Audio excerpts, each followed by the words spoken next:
As Kino seeks to gain wealth and status through the pearl, he transforms from a happy, contented father to a savage criminal, demonstrating the way ambition and greed destroy innocence. Kino's desire to acquire wealth perverts the pearl's natural beauty and good luck, transforming it from a symbol of hope to a symbol of human destruction. Furthermore, Kino's greed leads him to behave violently toward his wife. It also leads to his son's death and ultimately to Kino's detachment from his cultural tradition and his society. Kino's people seem poised for a similar destruction, as the materialism inherent in colonial capitalism implants a love of profit into the simple piety of the native people.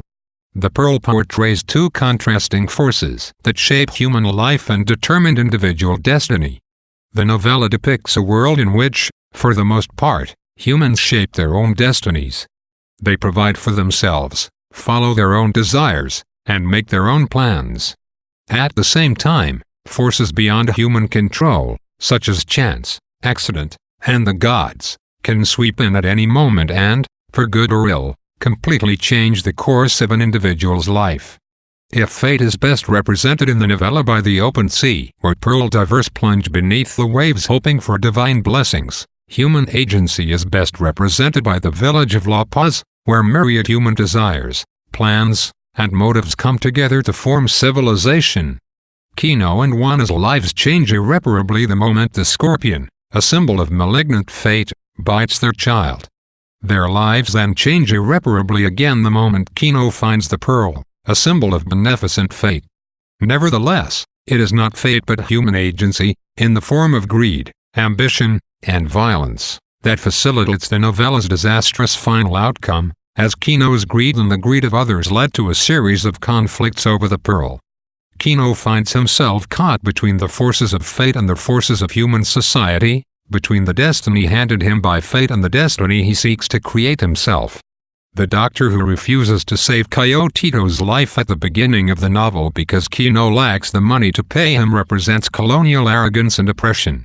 Snide and condescending, the doctor displays an appallingly limited and self-centered mindset that is made frightening by his unshakable belief in his own cultural superiority over Kino, and by the power that he holds to save or destroy lives. Steinbeck implicitly accuses the doctor's entire colonial society of such destructive arrogance, greed, and ambition. The European colonizers that govern Kino and the native people are shown to bring about the destruction of the native society's innocence, piety, and purity. Kino's physical and spiritual existence is intimately connected with the natural world. He lives in a brush house, and he makes his living as a pearl diver. Not surprisingly, nature imagery is an important element of the novella. Kino observes the world of his garden in the opening scene of Chapter 1 and the world of the ocean in Chapter 2. Kino and Juana's final journey up the mountain takes place on a dark night full of animal noises and cries. Steinbeck depicts the natural world as a realm that mirrors or parallels the human world. Overall, the work's nature imagery reflects both the natural world's idyllic innocence, the innocence Kino possesses at the beginning of the novella, and the natural world's darker qualities of struggle and flight, the struggle and flight Kino experiences at the novella's end.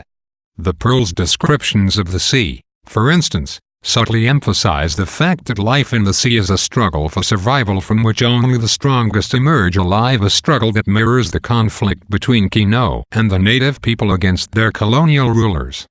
Kino's two interactions with ants, the first in Chapter 1, the second in Chapter 6, create a parallel between Kino's relationship to nature and the gods' relationship to Kino. He towers over the ants in the same way that the gods tower over him.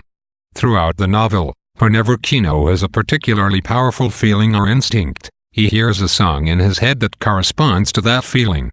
When he's happy with his family in Chapter 1, for instance, he hears the song of the family. When he senses malice or dishonesty, he hears the song of evil. These songs point to the oral nature of Kino's cultural tradition.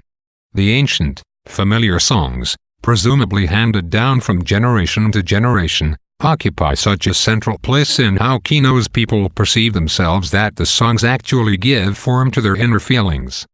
Kino is much less likely to become aware of the sensation of weariness than he is to hear the song of danger in his head. Similarly, he is much less likely to take action because of his own conscious judgment than because he associates the song with a certain kind of urgent behavior in relation to the outside world. The songs also point to Steinbeck's original conception of the Pearl as a film project. In a motion picture, the songs could be played out loud for the audience to hear and thus function as recurring motifs and melodies that would underscore the story's themes. Because the pearl is a parable, the meaning of the pearl itself, the novella's central symbol, is never explicitly defined. Nevertheless, though the nature of the pearl's symbolism is left to each reader's interpretation, this symbolism seems to shift over the course of the work. At first, the pearl represents a stroke of divine providence. Kino's people have a prophecy about a great pearl that might be a perfect pearl that exists as a perfect possibility. Kino and Juana's discovery of the pearl seems to fulfill this prophecy, and it fills them with hope for Coyotito's future and for the possibility of a life free from the shackles of colonial oppression. The discovery of the pearl seems a happy accident, one that counterbalances the tragic accident of Coyotito's scorpion sting.